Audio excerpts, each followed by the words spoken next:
Hello everyone, and welcome to Women and Children First virtual stage. I'm Sarah Hollenbeck. I'm one of the co-owners here at Women and Children First. We're one of the last feminist bookstores left standing in the United States, and we're so honored and delighted to have all of you here on this beautiful afternoon in Chicago to celebrate Hayley Campbell's fascinating, extraordinarily humane and compassionate new book, All the Living and the Dead, from Embalmers to Executioners, an exploration of the people who have made death their life's work. Hayley is joined today by one of our favorite local authors and artists, Riva Lehrer. Thank you so much for joining us. Women and Children First is now open from 11 a.m. to 6 p.m. Tuesday through Sunday for in-store shopping, but we also offer curbside pickup and we ship anywhere in the United States. So feel free to order from us by clicking that Buy the Book button at the bottom of the screen, which will direct you to our website, which has Hayley's book as well as Riva's book and 25,000 other books in stock. So we hope you'll support us. If you have a question today for either of the authors, you can type it in the Ask a Question box located at the bottom of your screen, and Riva will read your questions to Hayley at the end of the event. All of our events are automatically recorded, so you can watch them anytime right here at the same Crowdcast link, or you can watch them on our YouTube channel, and I will add closed captioning to this video later today and post it on our YouTube channel. So stay tuned for that accessible format later today. Okay, on to the main event. Hayley Campbell is an author, broadcaster, and journalist. Her work has appeared in Wired, The Guardian, New Statesman, Empire, GQ, and more. She lives in London with her cat, Ned. Riva Lehrer is an artist, writer, and curator who focuses on the socially challenged body.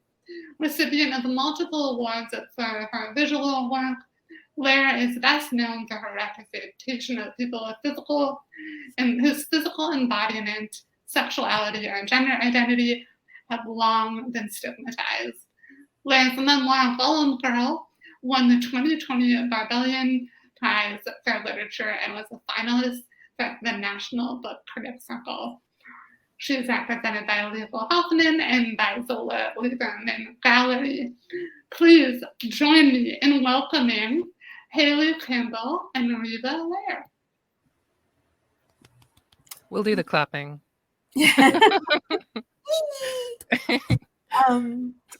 Well, everybody, I am incredibly happy to be able to do this event with Hayley. I'd heard for a while Hayley was writing a book because we have people in common. And then when I heard about what it was like, I started to bombard her with messages through Facebook saying, "Can I get it, Nellie? Can I see any of it?" So, and then she did. I'm just a really horrible pest.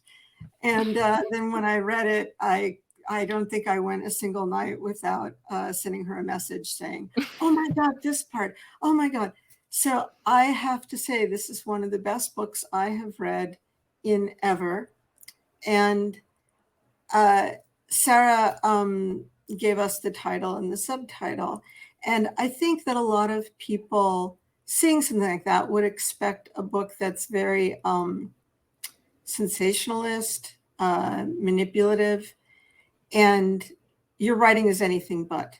One of the things that we said the other day is that I grew up in a way because of disability where I was always aware of mortality.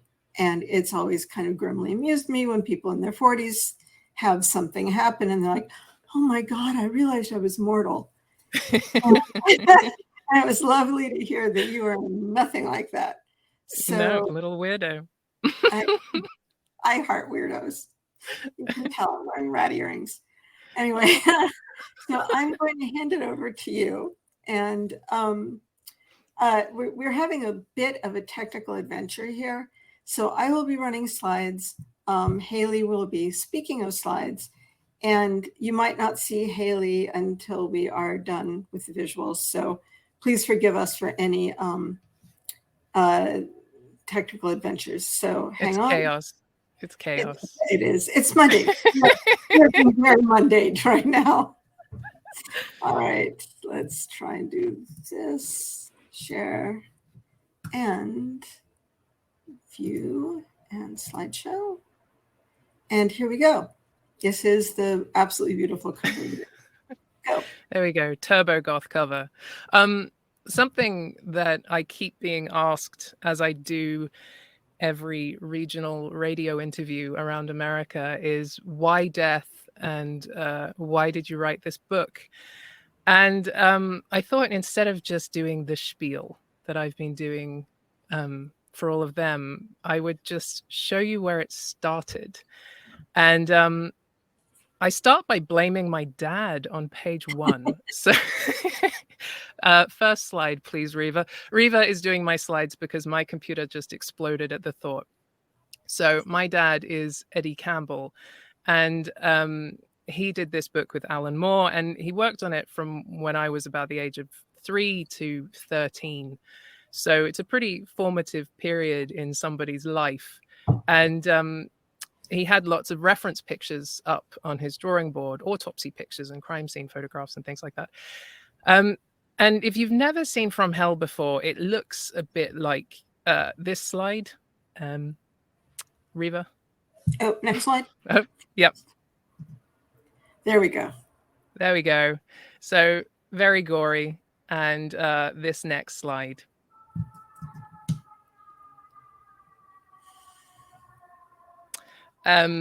So I was kind of surrounded by this, and I didn't think it was strange or frightening. I was just kind of fascinated by what was going on.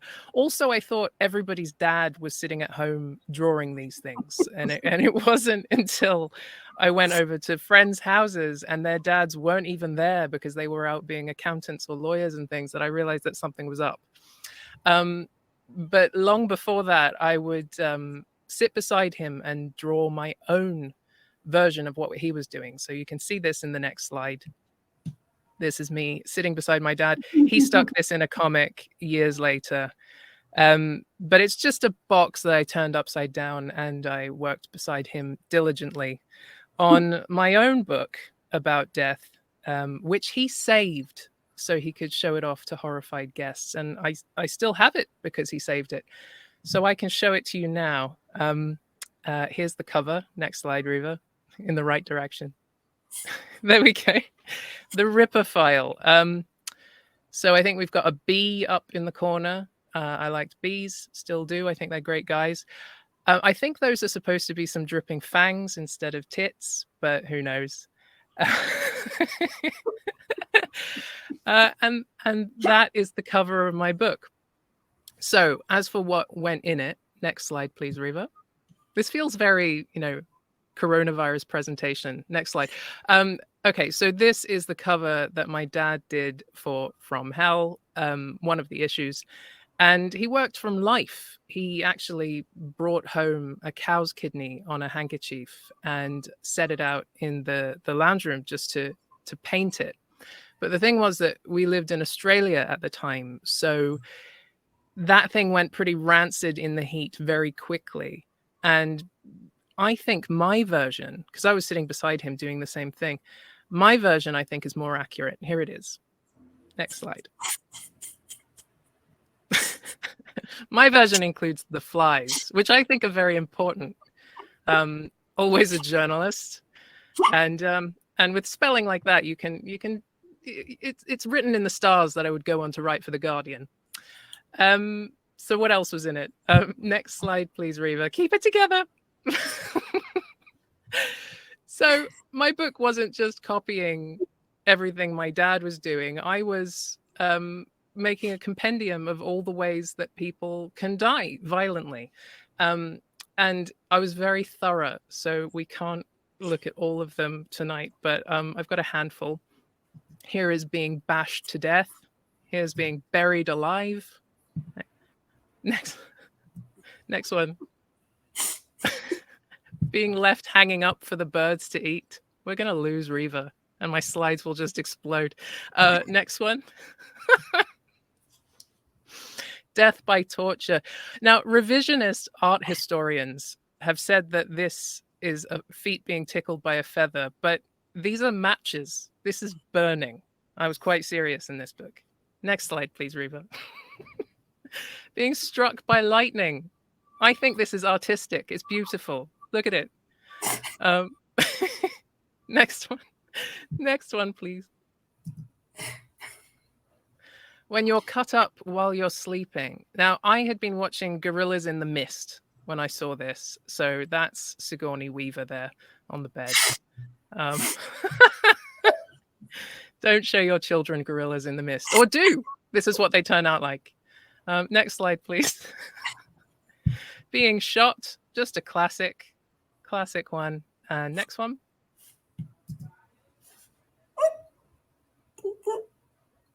Now, if someone chops your head off and your skin rots, you look like this. This, I think, is just fact. And that's all I wanted to know was just when I was a kid, I had lots of questions about death. And I just wanted to know what happened to bodies when we put them in the ground. And I went to Catholic school. And whenever I asked questions about these things, the priest would tell me about heaven, which didn't really answer any of my questions. And if you asked anything specific about dead bodies and the ground, you were told to please be quiet. So then I think if you give kids the sense that something is secret and they shouldn't know it, that's the perfect way to foster some kind of preoccupation with it. And that's certainly what happened with me. But that was pretty much me until I was 13 and my friend drowned, my friend Harriet. So next slide, please, Riva. I went to her funeral and I don't really remember anything about it because I just sat there in a pew at the front of the church staring at her white coffin, and I couldn't quite get my head around the fact that she had been there and now she wasn't, and I was being told she was in there. And using everything I had in my head about dead bodies and zombies and vampires and all of these things, I was just trying to picture what she looked like. And I had a blank space that I was pretty much just filling with horrors. And I do wonder if someone had just lifted the lid and said, here is what your friend looks like. She looks like your friend. I do wonder if I would have gone on to write a book like the one I did. But they didn't. But it was around that time, I think, that even though I couldn't see her, I became conscious of the fact that there were other people around who had, and someone had pulled her from the creek, someone else had dried her hair, and someone had put her in that coffin. And I could see some of them milling around the hearse and around the church. And I've always been interested in the people who do the jobs that we don't see. And then when I grew up and became a journalist, I thought that one of the best things about being a journalist is you can exploit your position to ask all of the questions that you've always wanted to know, and you get to be let into the back rooms of places just because you're interested. So that's what I did with the death industry. And the first place I went was a wake for a long dead philosopher called Jeremy Bentham. Jeremy Bentham was a very eccentric guy. I reckon he'd be thrown off a university campus these days if he tried anything. But he was a supporter of women's rights and gay rights in a time when homosexuality was illegal. And also he was one of the first people ever to donate their body to science. He stipulated in his will that he wanted to be publicly dissected by his friends. And so they did that. And they also did his other suggestion, which is next slide. This thing is called the auto icon, and he drew pictures for it. He explained it all. This is just a box that sits in a hallway in a university. You can wander in off the street in London and come down this corridor. It's by a pinboard of information and, basic stuff for university. He's just there in a box, and that is his skeleton dressed in his clothes, and he just sits there, and pretty much people have stopped noticing he's there. Next slide, please.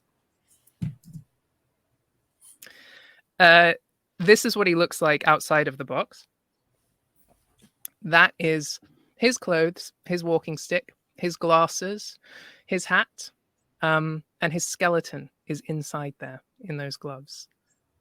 Next slide, please. Sometimes they take him out of his box and wheel him down the road on a little, it's like a skateboard, and they wheel him into meetings. Next slide, please.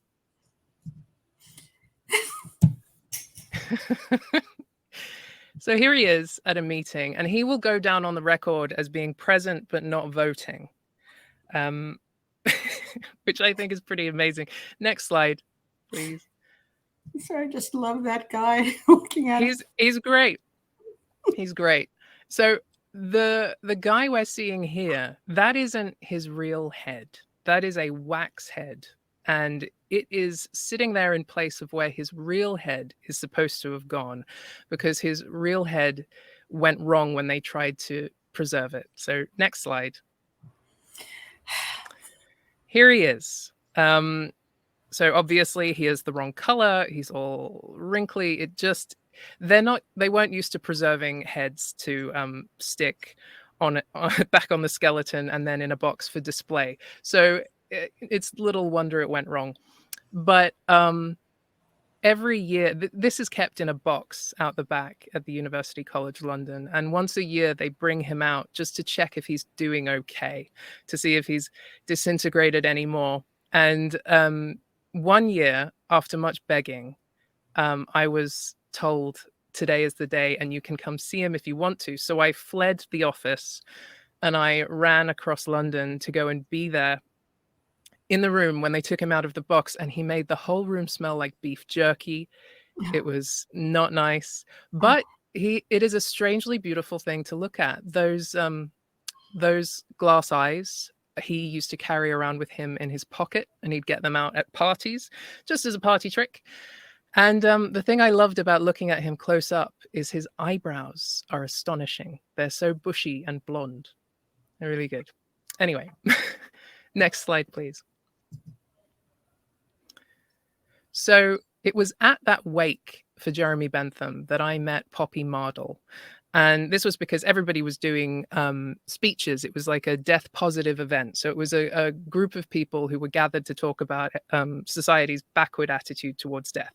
So it was exactly the kind of place I would want to go. And Poppy stood up and said, the first dead body you see shouldn't be someone you love. And we should be given the opportunity to separate the shock of seeing death for the first time from the shock of grief.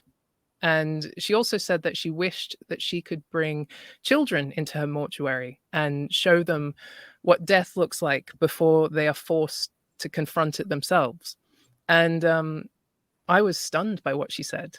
And again, it's one of those things like, what would I have been like if I had met her when I was 7, when I was drawing those pictures, and wanted to know what things looked like? What if she had taken me into the mortuary to show me? I have no idea. But I had to interview her. So I arranged for an interview, and I told her, I've never seen a dead body. And because of what you said, I now feel like I'm on a timer. And I would like to see one. And she said, well, I can't just show you a dead body. We're not a museum, but you could come back on another day and we could train you as if you were getting ready to work here.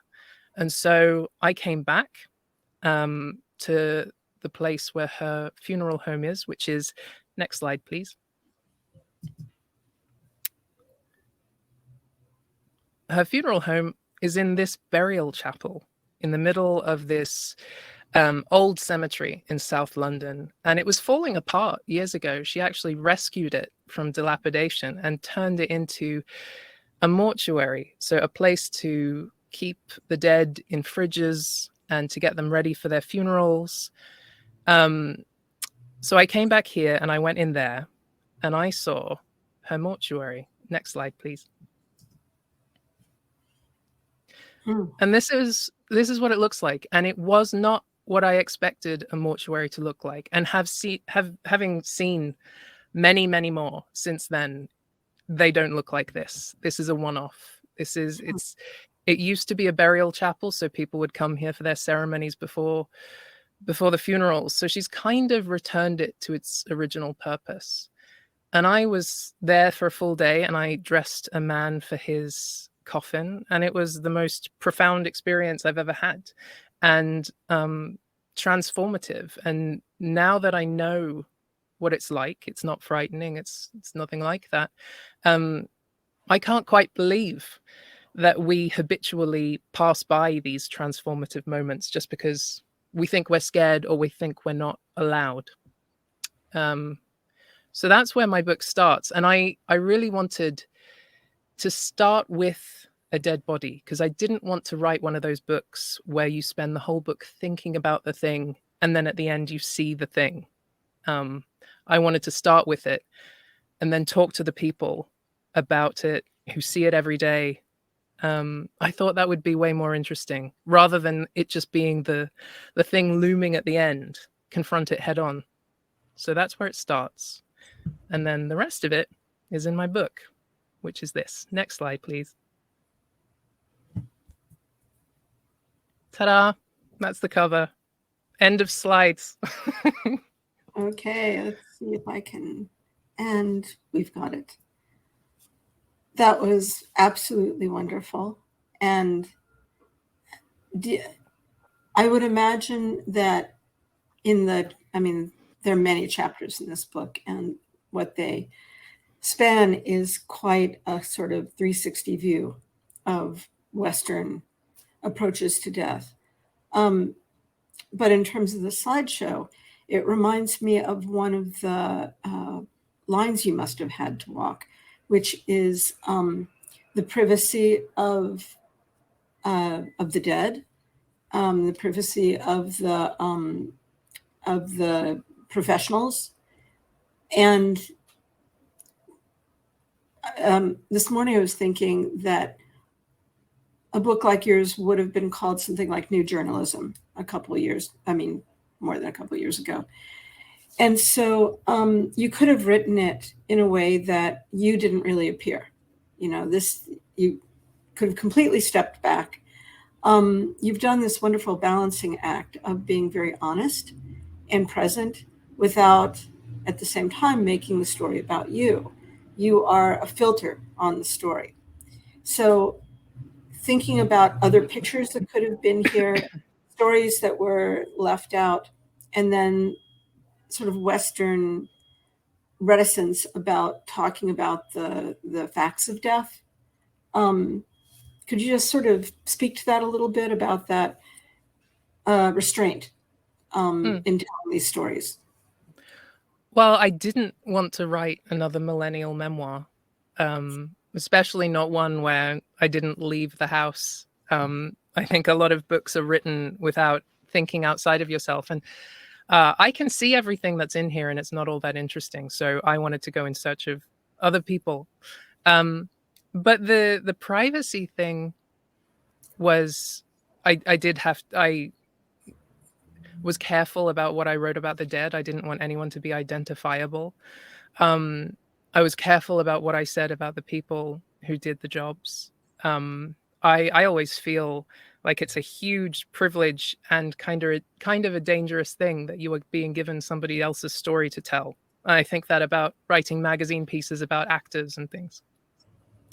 But I didn't set out to write about myself. The introduction where I talk about the childhood drawings that I just showed you, that came later, when it was my editor who said, "Can you write us something in the beginning that says why you did this thing?"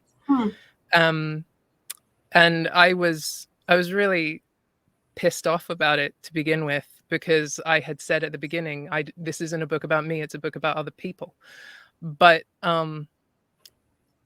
death is really subjective. You bring all your own stuff to it. So I kind of wanted to set out my table and say, this is my stuff and this is what I'm bringing to it, kind of implying that you will bring other stuff, which I think it does.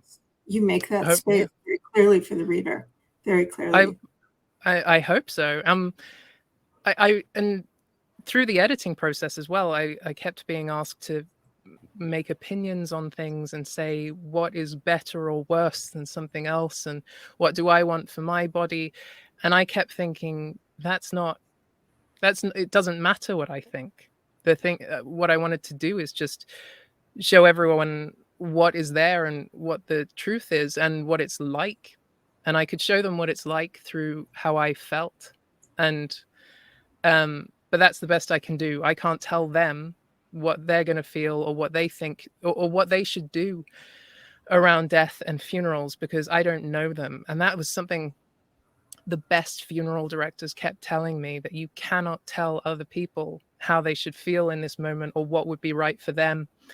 There's a story that Poppy tells about a man coming to her and saying, every funeral home I have been to has said I cannot see my brother, because he had been drowned in the Thames and he had been in the water for a long time. So he wasn't what we expect a human to look like. And everybody had told him he can't see him. And he really wanted to see his brother. So he came to Poppy and he said, will you let me see him? And it was a test. And she said, of course, if you want to. And she sees her job as preparing people. So I see the book as kind of the same thing. I'm preparing people, showing them what is there, and they can make their own minds up about it. I didn't want to do anything trashy or salacious, because that, again, is telling you how you're supposed to feel about it. I didn't want to do that. I want people to have a sense of the breadth of what you address in the book. I mean, there are things that one would expect, like funeral home directors and pathologists, medical examiners. But there are things that are utterly unexpected, like the man who does contemporary death masks, where he goes very rapidly to the location, and sometimes in one case a prison, of a person who's just died, and does an immediate casting, or as immediate as possible, of the face of the lost one. And your description of it is incredibly tactile and very physical, talking about not just how a death mask is done, but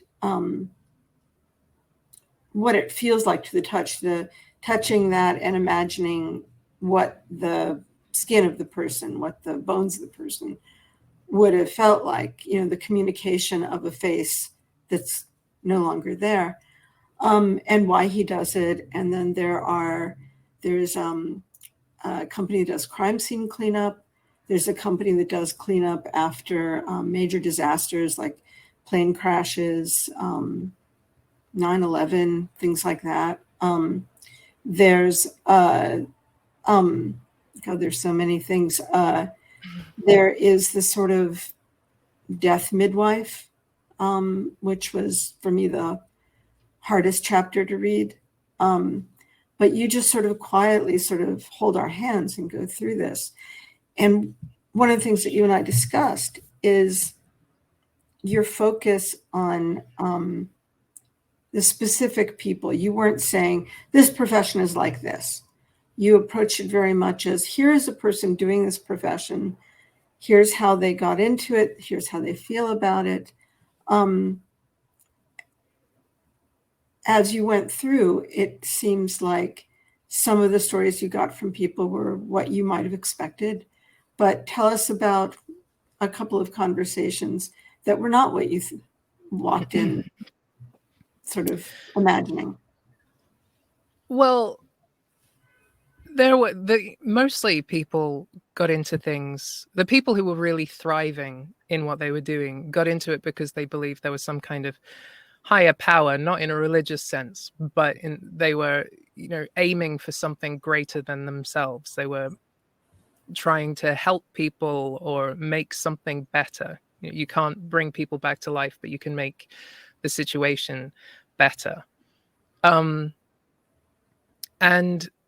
I found that a lot of people had really, really personal things that they were not traumatized by, but something that was clinging to them and they couldn't let it go. Like the bereavement midwife, who was a job I had never even heard of before. She is a midwife who only delivers stillborn babies or babies who aren't going to live for very long. And I had never thought about that. And usually you only meet a bereavement midwife if you are losing a baby, and then she is with you for that time, and then you go away, and then she's forgotten again. And when I found out that a job like that existed, I had to find out why someone would choose that, why you would train to be a midwife, which everybody thinks is this joyful job. And it seems so obvious. That's something that kept coming up again and again. Of course, a midwife isn't always a joyful job, because not all babies live. So then it occurred to me, and I did feel stupid when I realized this, that midwives are life workers and death workers. And so I went to talk to her, and it was because she had been there she was a young midwife, and she was there when a woman was about to lose her baby, and the baby was very premature. She knew he wasn't going to live, but when he was born, he was still breathing. So there were a couple of minutes where the mother was holding the baby and calling out to Claire, the midwife, asking her to do something. And Claire had never trained for this situation. She didn't know what to do. So she spent, she got in her car and she cried. And then she spent years dreading being sent to somebody's side if they were going to lose their baby, because she didn't know what to do. But then she took that and she turned it into what she does now. She trained, and she trains other people. And they have a special ward so that women who are going through this don't have to deliver their babies on the ward where other people are delivering live ones. And when you go there, I went there to interview Claire, it's silent. It's completely different. But she says that is incredibly important. And the fact that, the whole family can come in, all of these things, little things, it's full of the whole ward is full of little homey touches. It is a hospital, but it feels like something else. So there's a lot of care that's being put in. And that comes from a place of her own trauma. She's just trying to do good with that. Again and again, it was stories like that. One of the things you have been touching on is, people talk a lot about contemporary culture shying away from death, not wanting to see it. At the same time, half of Netflix is about murder mysteries and forensic things.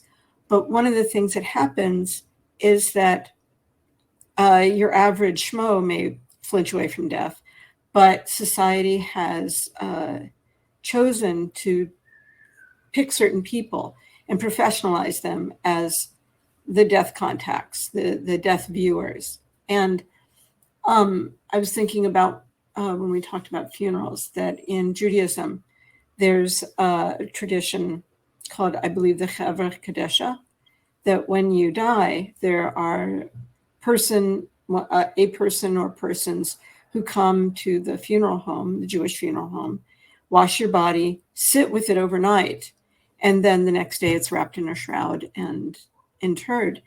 And the family does not usually see the dead person once it goes to the mortuary, but there are people specifically trained and chosen from the community. These are not generally, I think, people that get paid, although I'm not positive about that.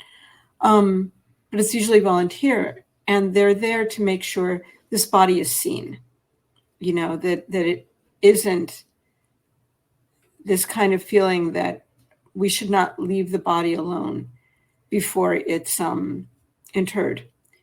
And so, on the theme of people who are professional death viewers, you and I were talking about Cadaver Lab, and you said you definitely wanted us to chat about that because I work in a cadaver lab, and you went and visited the body donation organization, the place that is the interstitial organization from someone's decided to donate their body to science. Well, it doesn't just get, drones don't come and get the little body off. It has to be prepared. And first it has to be assessed whether or not it's going to be useful for science. And then it has to be prepared in such a way that it is a different preparation than being prepared, embalmed. It's a different embalming technique than that for a standard funeral. So I was really fascinated by the man that you, his compassion. Terry, because in all of the different embalming technique and the fact that some bodies are segmented into pieces and frozen and some heads are in bags, because why would you send the head to the orthopedics when you could keep it for the dentists? It's a way of making use of everything. In all of that, I was really surprised by his compassion, because he is a man who saws heads off bodies in the back room of a lab. That's what his job is. But he used to be a funeral director. And when I was visiting, there was a new donor being embalmed. And I noticed that she had nail polish still on her fingernails, and they were gold and orange. And I pointed them out. It was just one gold fingernail and the rest were orange. I pointed them out, and he laughed, and he said that years ago he used to remove the nail polish. He used to get rid of anything because he anonymizes the donors. Nobody knows their names. He shaves their head, and once you've been through the embalming process for a cadaver, you are bloated, and everybody kind of comes out looking much the same. So so he used to remove the nail polish as well. But then they have this yearly ceremony called the Convocation of Thanks, which is where the teachers and the students get up. It's like a big funeral for people, because everybody who's donated their body hasn't had their funeral yet. So the families come. The names of the people are all read out aloud, even though everybody who worked on them won't know those names. This is new information to them. But at one of these ceremonies, a student got up and was talking about how much the nail polish, and he must have missed the body. He was talking about how much the nail polish meant to her, how it humanized this thing she was working on. And she was able to understand not only the fact that she was, not just the mechanics of the body and how everything fits together, but this huge idea that she was working on a human body, a human person who had gifted themselves to her. And that was huge. And Terry heard that, and he said he never again touched the nail polish. And I went to one of those ceremonies, and it was like the amount of stuff that people, it was poetry, there was some interpretive dance that was bad, but the poetry was okay. And somebody was telling a story about the things they thought about when they were working on their cadaver. And it was things like wondering if they tapped their fingers on the steering wheel at the traffic lights, or whether they ate peanut butter from the jar. And these are not things we think about when we think of medical students, because the stories you hear from medical schools are all, they fling testicles at each other across the lab. And in this place, that would never happen. No, that was sorry. That was just something Terry wanted to get through to them, was that these are people. And I think that comes from the fact that before Terry was in charge of this lab, he was a funeral director. So he was dealing with families all the time. And he has this, He told me that when he was a funeral director, something he noticed was that whenever people would bring in the little bag of clothes to dress my mother in this or whatever, the bag of clothes never had underwear in it. No pant, no underpants, and no socks. He said it was always the case. And so he had boxes of underwear and socks in different sizes because he couldn't live with himself. He couldn't live with the idea of burying someone when they weren't fully dressed. And no one would ever know that. But it was just another little thing that he had to do for himself. That's that really gets me. I think, well, in the cadaver labs where I've worked, in the first one, the head and the hands were always wrapped until the end of the semester, because the idea was that they were almost equally indicators of an individual person, and that it was too hard for the med students to be confronted with a person, and that very often when they unwrapped the head and the hands, there would be things like nail polish, or sometimes a tattoo, or holes for earrings, or these kind of things. And I've also been to the convocation ceremonies. And one of the things that you said about Terry, I believe, is that even when the bodies are dissected, that he makes sure that all of the parts it came in with go back out with it at the end for cremation, that your body is reassembled no matter what.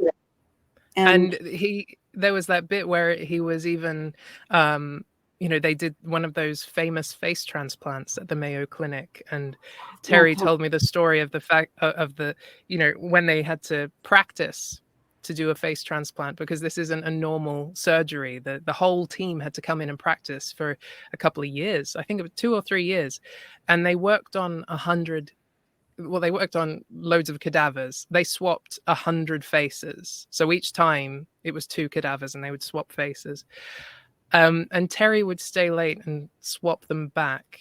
And it wasn't because anyone would ever recognize these faces. It was just, he felt it was the right thing to do, because he makes sure all the pieces go and are cremated together, because it's one of those things that Terry says is the right thing to do. And I totally agree with him. I know in a moment we're going to have to go to Q&A, but before that, I am curious. I know people are asking you for advice all the time about anything death related, but I'm wondering if you felt changed after having written the book and now moving around in the world. I know that when I first started working in Cadaver Lab, there was a 2-year period where I was really shaken, because it seemed like the line between life and death was so porous that I almost didn't understand how people stayed alive, much less how they died. Mm-hmm. And I carried that. I can still feel it if I think about it. So I'm wondering, even though you already had this curiosity and you knew a certain amount of stuff, what the outcome for you has been just moving around in the world after the book. I'm much more conscious of time now. And I really, if there's something I don't want to do, I will happily weasel out of it. Whereas before I would have begrudgingly gone along with it. Now I go, I have seen dead babies and I have seen dead old ladies. We don't know how long we're going to get. So even if someone tells me you've got to watch this new Ken Burns documentary, I go, is it 15 hours long? I don't know if I've got 15 hours. And I really cannot be bothered arguing with people on the internet anymore. That is an unexpected outcome from this. But I do feel like the membrane between life and death is thin now. I can feel that. But it's manifesting as a time thing. And I did find that with the disaster response people. They really cannot be bothered with paperwork and the things you have to do at your jobs as police people, that you just do because it's bureaucracy and you have to be seen doing these things. They can't be bothered with it once they come back from a plane crash. It changes you. Well, I think I'm going to now swap glasses. These are I'm really an architect glasses. My reading glasses, which is, I'm really a librarian. And see if I can find where the Q&As are. Well, we have 2 questions, and we really invite you guys, please ask questions, or I'm going to drone on, and Hayley will not like me anymore. First question, what surprised you most about death burial practices during your research? Burial practices. Well, I've just been focusing on the UK and the US, so it's straight up burial. Nothing too strange, but again, it's interesting little stories of people doing something very careful that you wouldn't expect. When I went to hang out with the gravediggers in a graveyard in Bristol in the UK, something I noticed was, I went there and they had dug the grave, and Mike, the lead gravedigger, had this little pot of soil that he had put beside the headstone. I said, "What's that for?" And he said, "Oh, that's for the vicar. That's he uses that when he throws it into the grave during the ashes to ashes, dust to dust bit." And I had a look in the pot, and the dirt was completely different to what came out of the grave. The grave was very heavy clay, and the stuff in the pot was really fine and sandy. And I said, "This is different. Where does this come from?" And he goes, "Oh, molehills. I collect them in my garden for the vicar to throw on the coffin, because when it lands softly, whereas the clay that comes out of the ground would land on the coffin with a thunk. And it's another one of those things that would remind people that it's a box and there's something in the box. And it's one of those moments in a funeral that makes people jump. So that's one of those interview things that he never would have even mentioned if I'd just been talking to him in an office or a pub. It was just he was carrying this thing around, which he'd been doing for 55 years, this old pot that he had forgotten about his molehills. I loved that. I would never have known that, because in Judaism, at least the funerals that I've been at, the box goes down and then the family is handed a shovel or a spade, and each person takes one shovelful and, sort of communally begins to say goodbye in that way. So I would never have thought about vicars and, funeral fairy dust. Funeral fairy dust. All right. We are getting questions. A couple more people, please, or I'll make her talk about the TV star. I'm wondering about the emotional proximity of death. My father once dressed corpses for an undertaker for extra money. It didn't bother him at all until he was presented with a dead child who was around my age. Then he couldn't do it anymore because it reminded him of the potential death of his children. And parenthetically, one thing that people don't think about is that this distance is very modern, very new. Even 100 years ago, people would have been sooner than that, habitually exposed to the death of family members, neighbors. There wouldn't be this mystery. Anyway, do you think that death work requires some compartmentalization of empathy or social detachment? Otherwise, you'd be constantly triggered about your own loved ones. That's from Stephen. Yes, I went into this, we hear about people doing horrible jobs, and I think there's a kind of collective agreement that they're probably desensitized to it. And I found that the people who were thriving, who were doing the best in their roles, were not desensitized to it at all, but they were detached in a very thoughtful way. So they were not cold, and it's not like they were not thinking about it, and it's not like everything they saw wasn't affecting them in some way, but they were detached only to the point where they were able to keep doing their job without falling apart, because they knew that their job was helping in some way. And if they took on all of the emotion of everybody, they would be no help to anybody. So I found that everybody had very specific limits, and they even told them to me. The gravedigger was weirdly frightened of the cemetery at night. He wouldn't go into it. The people who do the autopsies, who weigh human hearts in their hands, sometimes when a body comes in, it comes in with a coroner's report, and if it's a suspected suicide, it will come with a suicide note if they left one. That will all be in the form. And even though they're taking this body apart and they can see, it's very intimate, they won't read the suicide note in the report because that's too emotionally close to them. And they have learned that through doing it when they first get the job. I'm sure the people around them said, don't do that. And they go, why? And then they've learned that you can't take on all of it. So it does get to them, but they have to figure out a way to deal with it, or they couldn't do their job. Well, you're again touching on a really important point, which is that most of the people that you talk to, or perhaps all, developed structures. It's not just limits, but they developed techniques and sort of ways of thinking through the maybes before they were presented with it. And when I think of people who deal with death, I can't think of one profession that doesn't have kind of a set of techniques, an ethics of sorts, and a way that it specifically fits into society, that someone dealing with death isn't running all over dealing with death over here too. Like the funeral directors are not going to go show up and help with a crime scene cleanup. No, that was a big thing. They all only deal with their one patch. Nobody sees all of it because all of it is overwhelming.